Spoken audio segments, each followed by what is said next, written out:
gusting to 30.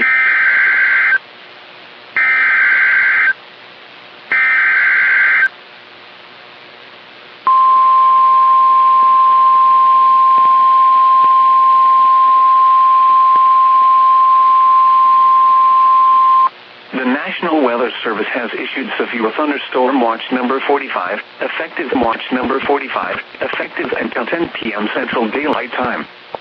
This watch includes Dallas, Ellis, and Hill.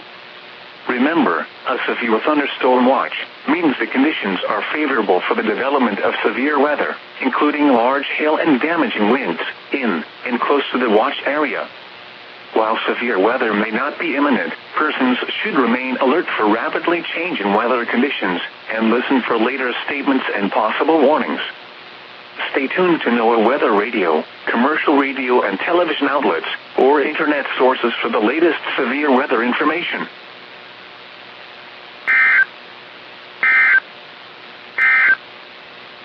The current time is